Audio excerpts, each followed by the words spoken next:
اللہم صلی علی سیدنا مولانا محمد و علی سیدنا مولانا محمد مبارک وسلم۔ السلام علیکم، میرا نام سلیم زمان خان ہے اور آج ہم قلعہ طور خان کوئٹہ میں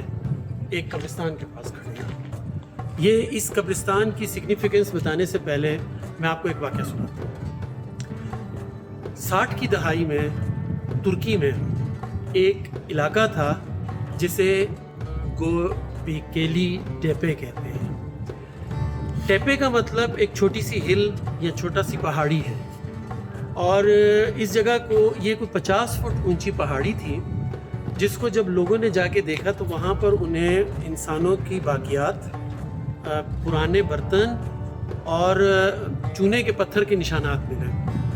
تو انہوں نے حکام کو بتایا اور حکام نے اس جگہ کو جب آرکیالوجسٹ اس کے حوالے کیا، آثار قدیمہ کے حوالے کیا، تو انہوں نے 1995 میں جا کے کہیں وہاں پہ کھدائی شروع کی، اور اس کھدائی نے دنیا کی تاریخ کا دھارا بدل دیا۔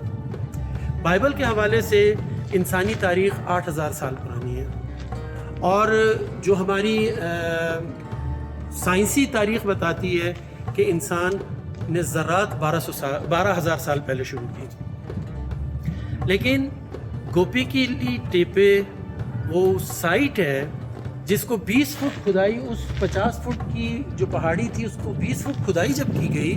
تو اس کے نیچے ایک اس طرح کا مندر دریافت ہوا جو کہ گول کانفرنس ہال کی شکل کا بنا ہوا تھا، اور اس کے اندر 3 سے 10 ٹن وزنی پتھر کی سلوں کو استعمال کیا گیا تھا، جن کو سیدھا کھڑا کیا گیا تھا اور ان کے اوپر وہ عمارت بنائی گئی تھی۔ وہ بالکل اس طرح سے تھی جس طرح سے آپ کبھی جمعے کی نماز یا جماعت کی نماز مسجد حرام میں پڑھتے ہوئے دیکھیں تو پورے گول دائرے بنے ہوئے ہوتے ہیں اور درمیان میں مسجد حرام ہے۔ یہ انسانی تاریخ میں 11,000 سال پہلے کی عمارت ہے گوپیکیلی ٹیپے، اور اس نے یہ ثابت کیا کہ 11,000 سال پہلے کوئی تہذیب تھی جو باقاعدہ اپنے ریچولز بھی کرتی تھی، رسم و رواج بھی کرتی تھی، ساتھ رہتی بھی تھی، اور انہوں نے اپنی عبادت کے لیے عبادت گاہ بھی بنائی ہوئی تھی، اور وہ عبادت گاہ جو ہے ان کا کانفرنس ہال بھی تھا۔ اس کے بعد وہ دنیا کے لیے اٹریکشن بن گئی اور تاریخ کی کہانی جو ہے وہ ریفریز دوبارہ سے بننا شروع ہوئی۔ لیکن مزے کی بات یہ ہے کہ 11,000 سال سے لے کے 9,000 سال قبل مسیح کے درمیان جو تاریخ ہے وہ گوپیکیلی ٹیپے نے کھولی، لیکن 9,000 سال سے لے کے پچھلے 7,000 سال تک کی جو تاریخ ہے وہ خوش قسمتی کہیں یا بدقسمتی کہیں، ہمارے بلوچستان کا وہ خاصہ ہے، اور وہ بلوچستان کے آثار قدیمہ ہے جسے کہتے ہیں مہر گڑھ۔ مہر گڑھ کی تاریخ آج سے 9,000 سال سے لے کر 7,000 سال تک قدیم ہے، لیکن بدقسمتی یہ کہ اس کے آثار کو وہاں پر ضائع کر دیا گیا۔ ہم نے اس کا حق ادا نہیں کیا، جبکہ وہ تاریخ کا ایک خوبصورت لنک تھا۔ اس کے بعد آج جس جگہ پر میں کھڑا ہوں، اس جگہ کی سگنیفیکنس ہے، اس جگہ کو قلعہ گل محمد کی ڈھیری کہتے ہیں، اور یہ کوئٹہ کے نزدیک تقریباً 5 سے 7 کلومیٹر کے ریڈیس کے اندر ہے۔ اس ڈھیری کی تاریخ اگر دیکھی جائے تو جب اس کو 1956 میں دریافت کیا گیا تو یہ اندازہ لگایا گیا کہ اس کی تاریخ 4,000 سے 5,000 سال پرانی ہے، لیکن جب اس کی کاربن ڈیٹنگ کی گئی تو یہ معلوم ہوا کہ یہ 6,000 سے 7,000 سال کے درمیان کی تہذیب ہے، جس کے 3 حصے ہیں۔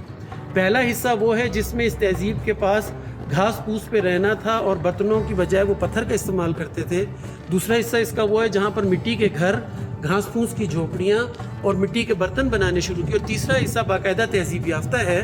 جہاں پر انہوں نے باقاعدہ طور پر برتن بنائے، سرخ اور کالے رنگ کے نقوش ان کے اوپر بنائے، اور یہ تہذیب جو ہے تقریباً آج سے 5,000 سال پہلے ختم ہو گئی تھی۔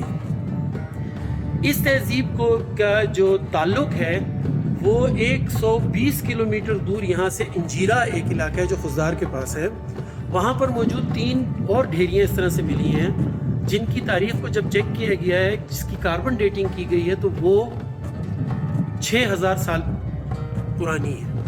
اسی طرح سے اس تہذیب کے باقی ماندہ اثرات یا باقی جو سینٹرز ہیں اس تہذیب سے جو آ کے ملتے ہیں وہ یہاں سے ژوب یوب سے وادی سون جو کہ چندر گپت موریہ کی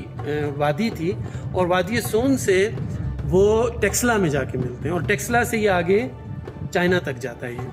تو یہ تہذیب. اور اس طرح سے نیچے کی طرف جب آپ جاتے ہیں تو ضلع کچھی بلوچستان میں اور پھر سندھ کے جو کھنڈرات ہیں ان کے ساتھ جا کے یہ تہذیب کے اثرات ملتے ہیں. اور اسی طرح سے افغانستان کے اندر اور ایران کے اندر جو شہر سوخت ہے اس کے پاس جا کے اس کے اثرات ملتے ہیں، جو تہذیب آج سے 3000 سال پہلے ختم ہو چکی ہے. افسوس کی بات یہ ہے کہ اتنی قدیم تہذیب ہونے کے باوجود اس کے اوپر کئی آرٹیکلز، ریسرچ پیپرز اور پی ایچ ڈی کیے گئے ہیں، لیکن اس کے باوجود اس کو کھدائی کر کے نہیں دیکھا گیا کہ یہ تہذیب نیچے اپنے اندر کون سے راز لے کے بیٹھی ہے. اور ایونچولی اس جگہ کو اس طرح سے چھوڑ دیا گیا کہ یہاں پر قبرستان بنا دیا. میرا سوال یہ ہے کہ اگر ہم اس جگہ کو کھدائی کر کے یا اس جگہ کے آثار قدیمہ کے حوالے کر کے یا جیسے کہ اس پہ کام ہوتا رہا ہے اگر چیک کریں تو ہو سکتا ہے کہ اس تہذیب کے اثرات جو ہیں یا اس تہذیب کی جو زمانہ ہے وہ گوپی کیلی ٹیپے سے یا مہر گڑھ سے ملتا ہو. لیکن افسوس یہ ہے کہ ایک ایسی تہذیب اسی پہاڑی کی صورت میں ہمارے پاس موجود ہے جیسے گوپی کیلی ٹیپے تھی. ہم نے اس کی قدر نہیں کی، جبکہ اس کے بعد میں پروان چڑھنے والی تہذیبوں میں میسوپوٹیمیا اور وادی سندھ کی تہذیبیں ہیں، موہنجو داڑو ہیں. اتنی قدیم تہذیب کو قبرستان کی شکل میں ڈھال لینا یہ شاید ہماری کوتاہی ہے کہ ہم اس کا وہ حق ادا نہیں کر سکے کہ ہم اس جگہ کو ڈھونڈتے اور تاریخ میں اپنے اس شہر کا نام سنہرے حروف میں درج کراتے کہ وہ جو تاریخ کے مسنگ لنکس ہیں وہ یہاں پر موجود ہیں. ایک مرتبہ آقا کریم صلی اللہ علیہ وآلہ وسلم جنگ تبوک پہ تشریف لے جا رہے تھے اور وہاں پر مدائن صالح کے کھنڈرات آئے جہاں پر صحابہ نے وہاں سے پانی لے کے آٹا گوندا، اور آٹا گوندنے کے بعد انہوں نے وہاں پر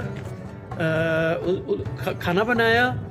اور وہاں سے پانی کی مشکیزیں بھرے. تو آپ صلی اللہ علیہ وسلم نے اور وہاں پر سیر و تفریح کرنے لگے تو آپ صلی اللہ علیہ وسلم نے منع فرمایا کہ جن جگہوں پر جن کھنڈرات کی صورت میں جن جگہوں کو اللہ باقی رکھتے ہیں وہ لوگوں کے لیے عبرت کا مقام ہوتے ہیں. وہاں پر زیادہ چلنا پھرنا، وہاں کا کھانا پینا اچھی بات نہیں ہے. تو اس صورت میں صحابہ کرام نے وہاں پر اپنے پانی بھی گرا دیا اور وہ کھانا بھی ضائع کر دیا. سوال یہ ہے کہ قرآن مجید کے مطابق جتنے بھی کھنڈرات ہیں یا ایسی تہذیبیں ہیں جن کو اللہ نے باقی رکھا یا لوگوں پر ظاہر کیا بہت ہزار سالوں کے بعد، ان کا مقصد کوئی عبرت دینا ہے، اسے قبرستان بنانا نہیں تھا. قرآن مجید کے اندر جن قوموں پہ اللہ پاک نے عذاب کیا، جب وہاں سے رسولوں کو نکالا تو اللہ پاک نے یہ فرمایا کہ میں نے ان کو اس مغضوب زمین سے نکال کے بابرکت زمین کی طرف میں ان کو لے گیا. اگر آپ 1968 کی ایک فلم جو 2001 کے نام سے بنی تھی اسے دیکھیں تو اس میں مونولیتھ کا ایک کانسیپٹ ہے جو یہ بتاتا ہے کہ وہ جگہیں جو منفی اثرات ہوں یا مثبت اثرات ہوں، وہ دونوں اثرات جو ہیں انسان کی تہذیب، تمدن اور روحانیات میں عمل دخل رکھتی ہیں. میرا آپ سب حضرات سے یہ گزارش ہے